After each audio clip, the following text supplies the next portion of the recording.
O céu de Kifa está a clarear-se. São 7 horas nesta cidade do sul da Mauritânia, situada a 600 km da capital, Nouakchott. A cidade acorda-se e a vida segue a sua rotina nesta localidade onde vivem a Kumba e os seus filhos. Esta manhã nós temos encontro com a Kumba, que aceitou dar a cara falando conosco apesar da provação que passou e o isolamento que isso causa. Ela foi vítima da fístula, a doença da vergonha, como chama a última. Foi em 2011, após um longo parto, o seu terceiro. Ela viveu com a doença durante 5 anos. 5 anos à procura de soluções, marcados por momentos de isolamento. Kumba já foi curada, mas tem dolorosas lembranças desse período da sua vida. É com um coração triste que nos conta o que se passou. Trata-se de uma doença penosa. Eu vivia sempre isolada. Eu devia mudar de fraldas com frequência. Mas, como a doença persistia, eu fui obrigada a recomeçar a oração e sempre levava água comigo para me lavar. Eu nem podia fazer outras atividades. Eu não sabia que a doença tinha cura, senão eu não ficaria muito tempo com a doença. Foi graças a Sidi Camara que eu soube que a doença era curável. Assim que eu soube disso, logo contactei Sidi Camara. Fiquei curada praticamente graças a ela. Além disso, a sua associação ajudou-me a ter uma atividade geradora de rendimento e eu beneficiei-me de uma formação para a atividade. Para mim, é um dever hoje falar da fístula a fim de ajudar outras mulheres que sofrem caladas. Nós vamos encontrar-nos mais tarde em Nouakchott com a Sidi Camara, a mulher que ajudou Kumba. Enquanto isso, acompanhamos Kumba, que depois da entrevista está a preparar-se para ir ao trabalho. Sim, ela já trabalha e sustenta-se a si mesma e a sua família, ao contrário do período em que enfrentava a ditadura da doença. Desde que foi curada, Kumba pratica a tintura graças a um financiamento que recebeu da ONG, Associação das Mulheres Voluntárias do Desenvolvimento. Este trabalho mudou-lhe a vida. Muitas coisas mudaram na minha vida. Hoje eu posso comprar roupas para mim e para os meus filhos e sustentar-nos. Portanto, esta é uma atividade muito importante para nós. Eu consegui obter muito lucro e comprar gado. Assim, eu crio gado graças ao meu rendimento e também consigo economizar dinheiro. Os corantes custam caro, mas se eu pudesse obter esses produtos a preços acessíveis, eu poderia desenvolver ainda mais a atividade de tintura e melhorar o equipamento do nosso local de trabalho. Kia e o seu marido gerem uma cooperativa familiar em Kifa. El Jazira é o nome da cooperativa criada em 2003 que trabalha principalmente no domínio da agricultura. A cooperativa é composta por 18 pessoas de 3 famílias. Esta manhã, assim como nos outros dias, Mohamed, o marido da Kia, e outros membros da cooperativa estão a trabalhar no seu espaço agrícola que remodelaram em 1996. Aqui faz-se o cultivo de várias coisas. Maintenant, on a 1 hectare de terrain. Agora temos um terreno de 1 hectare. Inicialmente colocámos palmeiras e outras coisas, mas agora estamos focalizados no cultivo de legumes e foi com o cultivo de legumes que conseguimos algum lucro. Cultivamos tomate, cenoura, cebolas, batata inglesa e, sobretudo, o quiabo.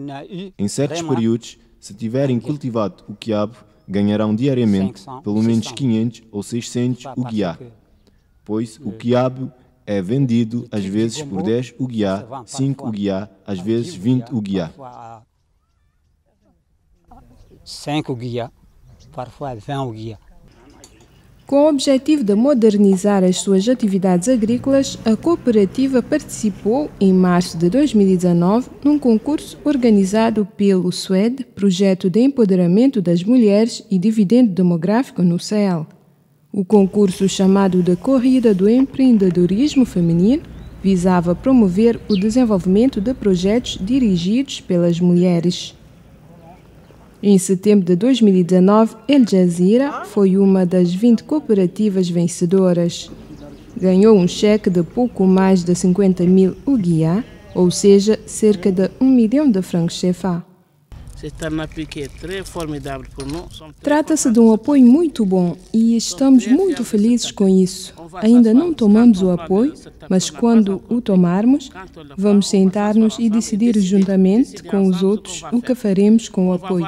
Veremos quais são as nossas prioridades, as prioridades da cooperativa do campo. Precisamos de grades para fechar o local. Temos também uma outra prioridade que é a motobomba, pois as mulheres não podem tirar a água do poço e os homens não são muitos aqui. Temos aqui apenas crianças e idosos, como viram. Com certeza que as coisas vão melhorar aqui, pois antes não tínhamos nada, mas continuamos o nosso trabalho. Se encontrarmos uma ajuda, se encontrarmos um financiamento, se nos fizerem um empréstimo, vamos avançar, não vamos regredir. Com certeza, há muitas coisas que nos faltam, pois aqui só temos a força dos braços.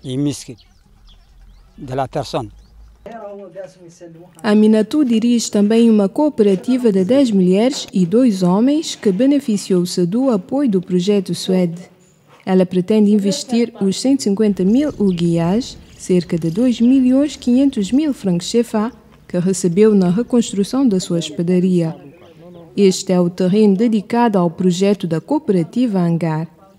É nas ruínas da antiga hospedaria, que recebia há pouco tempo viajantes de passagem em Kifa, que Aminatou pretende construir. Com os seus próprios recursos, a cooperativa já começou a implementação do projeto enquanto espera pelo financiamento do Suede.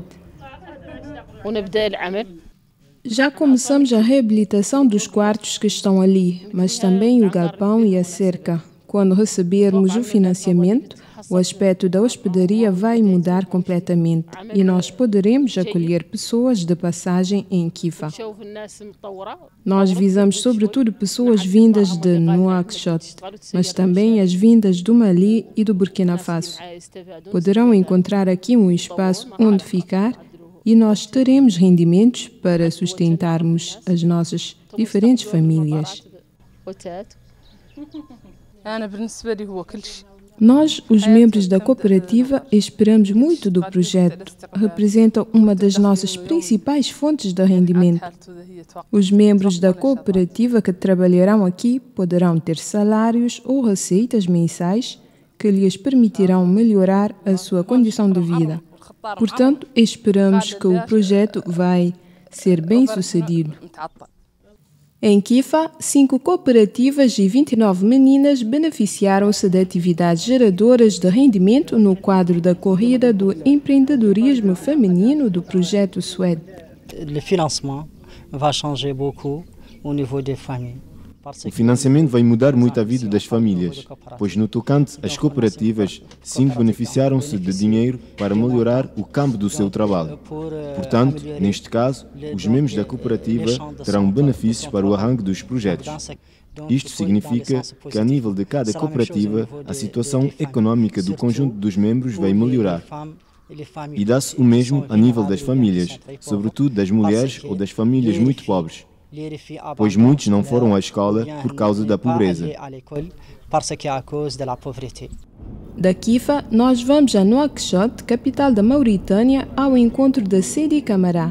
Isso leva 6 horas de carro, horas durante as quais contemplamos dunas de areias, dromedários e verdura segundo lugar. Ou então as Mauritanides, uma cadeia de montanhas que abrangem mais de 2.500 quilômetros de Marrocos ao Senegal, atravessando a Mauritânia. No final dos 600 quilômetros, nós encontramos-nos com a Sidi Camara, o ponto focal Fístulas em Kifa para o Ministério da Saúde da Mauritânia. Também é presidente da ONG Associação das Mulheres Voluntárias do Desenvolvimento, que trabalha para a promoção da saúde materna e infantil. Entre 2010 e 2019, cerca de 300 vítimas de fístulas foram identificadas graças ao trabalho da CIDI e da sua ONG. Entre as 300 vítimas, 150 foram tratadas em Kifa e em outros lugares da Mauritânia. Consacre la plupart de mon temps, la plus grande partie de mon temps a communiquer avec Eu utilizo a maior parte do meu tempo a comunicar com os enfermeiros, as parteiras e as pessoas que estão perto da população, as mulheres responsáveis pelas cooperativas e outras que trabalham noutras localidades que eu utilizei como representantes, que fazem parte de uma medida comunitária que foi tomada para ajudar a identificar essas mulheres. Portanto, eu consagro a maioria do meu tempo a isso. Assim que houver um caso de fístula, eu cuido dele e também recebo a mulher e assim que me informarem sobre um caso de fístula, algures, eu contacto a pessoa ao telefone, se a rede permitir isso, mas se a mulher não tiver condições de vir até aqui, eu tento resolver o problema a nível da comunidade, através dos enfermeiros e das minhas colegas parteiras e do pessoal da saúde. Será que os casos de fístula são frequentes na localidade? Era muito frequente, pois, inicialmente, quando começamos a falar da fístula, os casos que já existiam aqui começaram a manifestarem-se e com a sensibilização, a formação do pessoal e a divulgação da questão da fístula, as mulheres começavam a sair.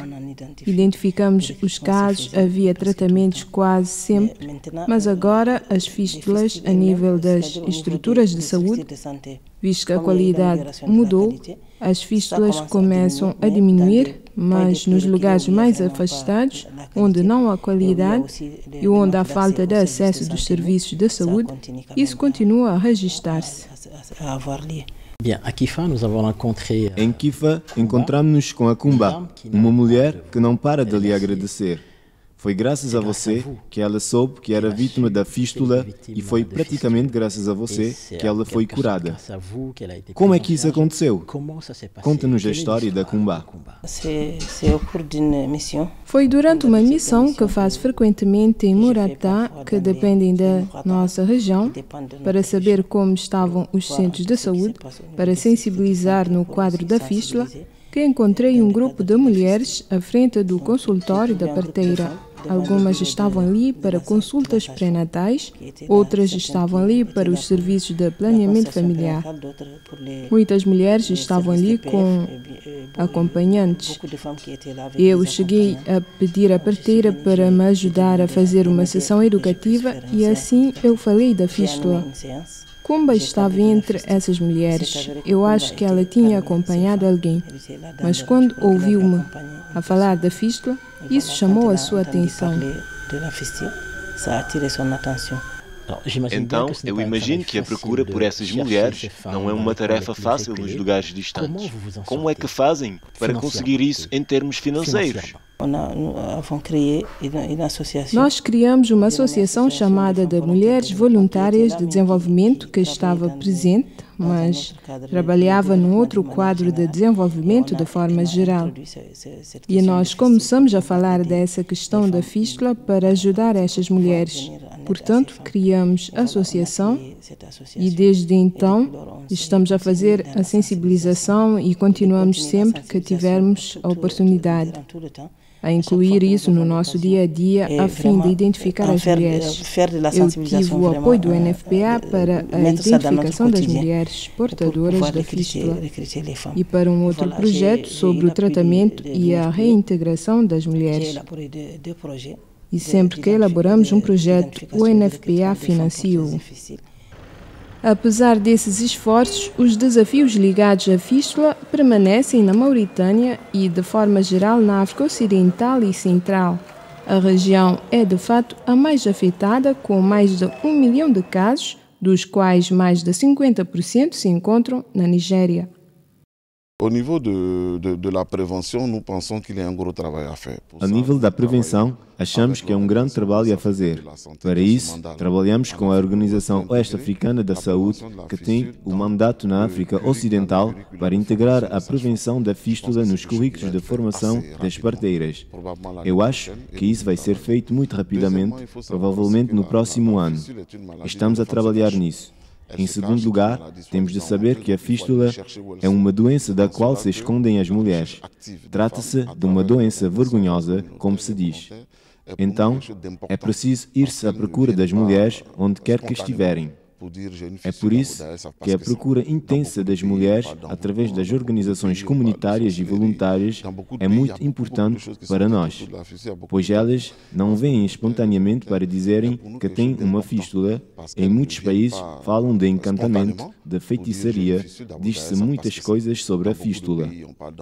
Há muito tabu à volta das fístulas, por isso devemos ter um pessoal de saúde esclarecido para entrar na comunidade e fazer um diagnóstico que chamamos de diagnóstico verbal da fístula, colocando algumas questões à mulher, suspeitando a fístula, que depois deverá ser confirmado por um médico. Em matéria de acesso das mulheres aos serviços da saúde reprodutiva, a Mauritânia registrou progressos importantes nos últimos anos.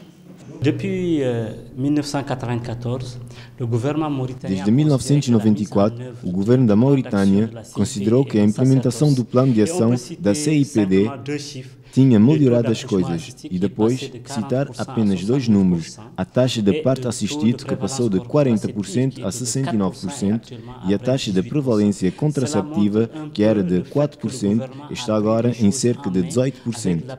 Isto dá uma ideia do resultado que o governo registrou por ter cuidado das coisas, mas com certeza com o apoio dos seus parceiros, entre as quais o NFPA. Fomos os primeiros a apoiar a formação de ginecologistas no país para diminuir a mortalidade materna. As taxas diminuíram consideravelmente, apesar de ainda estarem elevadas e de algumas coisas estarem inacabadas. Cada vez mais, os líderes religiosos falam da promoção do abandono da mutilação genital feminina, que era tabu. Um fatwa já foi promulgado para um líder religioso. Isto mostra a importância da implementação do plano de ação para o governo, mas também para as organizações da sociedade civil com as quais estamos a trabalhar para a implementação do plano. No Centro de Saúde de Sebra, um dos bairros carenciados de Nouakchott, a utilização de métodos contraceptivos, as consultas pré-natais, não pararam de aumentar nos últimos anos. Quanto à taxa da mortalidade materna e infantil, registrou uma forte queda, tal como testemunha a parteira. Rokhaya Diawara trabalha aqui há 10 anos. Em 2017, por exemplo, on était à 11 décès maternels. Por exemplo, em 2017 registramos cerca de 11 mortes maternas. Em 2018 registramos 3 mortes e até agora, este ano, de 2019, registramos 3 mortes até o fim de setembro. E podemos dizer também que em relação aos dados que temos, há o espaçamento dos partos, que também teve um impacto nos números que estão a cair, pois as mulheres aderem mais aos métodos de longa duração da ação. Implantes, DUO, esterilez. As mulheres aderem a isso porque foi feito um trabalho de sensibilização previamente. Houve muito trabalho de sensibilização feito pela Associação das Parteiras juntamente com o Ministério, por todo lado no país. Além da sensibilização, houve também o envolvimento dos líderes religiosos. L'implication des líderes religiosos.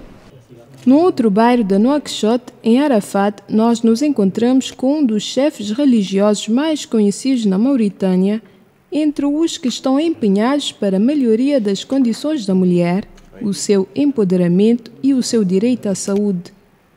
Desde 2009, ano do seu doutorado, Cheikh Ould Zein faz pesquisas sobre o islamismo e a condição da mulher. Escreveu vários livros nos quais a mulher tem um lugar importante. Em 2010, Cheikh Ould Zein foi um dos primeiros religiosos mauritanos a lançar uma fatwa, uma nota jurídica em islamismo sobre as mutilações genitais femininas. Foi um jihad que começamos e acho que a mudança das crenças das pessoas acontece devagar. Não se trata de uma ordem da polícia que deve ser aplicada de um dia para o outro. Mas agora, isto já não é um tabu. As pessoas, muitas mulheres, muitos homens, já não aceitam isso na Mauritânia. E não praticam isso. Ainda não vemos resultado, mas achamos que se centenas de imãs assinarem em várias localidades e se continuarmos com as sensibilizações, acho que isso terá um grande valor para o islamismo e para a Mauritânia. Ao lado dos religiosos, redes de jovens como Afrian também fazem um trabalho considerável para o aproveitamento do dividendo demográfico na Mauritânia. Neste país, onde os jovens representam mais da metade dos 4.500.000 habitantes, o objetivo da Afrian é fazer deles verdadeiros atores do desenvolvimento. O movimento de jovens promoveu recentemente sessões de sensibilização em Dar el-Beda, um dos bairros de Nouakchott, onde a explosão demográfica alcançou dimensões preocupantes. A nossa primeira atividade foi lançar a nossa jornada de consulta neste bairro, onde nos encontramos atualmente ao benefício da população que é pobre e que está quase abandonada.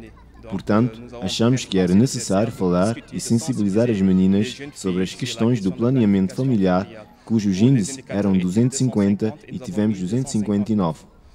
Portanto, ultrapassamos o número que procurávamos. Houve muito mais mulheres que vieram responder ao apelo do que esperávamos.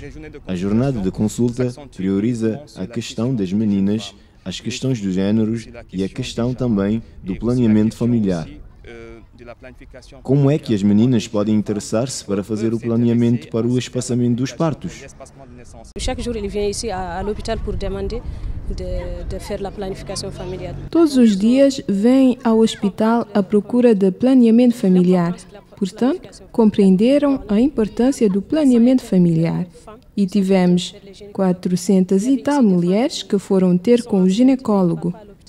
Há mulheres grávidas aqui que não iam ao hospital a não ser no dia do parto, mas agora viram a importância de irem ao hospital para tomar as precauções antes do parto.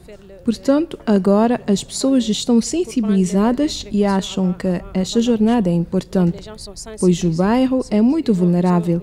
Podem ver aqui uma mulher com 7 ou 8 filhos, todos com idades muito próximas. Mas agora compreenderam a importância do planeamento familiar. Que são très rapprochés, mas maintenant ils ont pu comprendre l'importance de la planificação familiar. Na Mauritânia e em outras partes da África Ocidental e Central, vários índices apontam para a necessidade de se fazerem mais esforços para que o continente possa alcançar os 3 resultados transformadores, ou seja, 0 necessidade em matéria de planeamento familiar, 0 morte materna evitável e 0 violência baseada no género, e acabar com práticas prejudiciais tais como o casamento das crianças e as mutilações genitais femininas. Promessas da CIPD, Conferência Internacional sobre População e Desenvolvimento, que teve lugar em 1994, em Cairo, no Egito.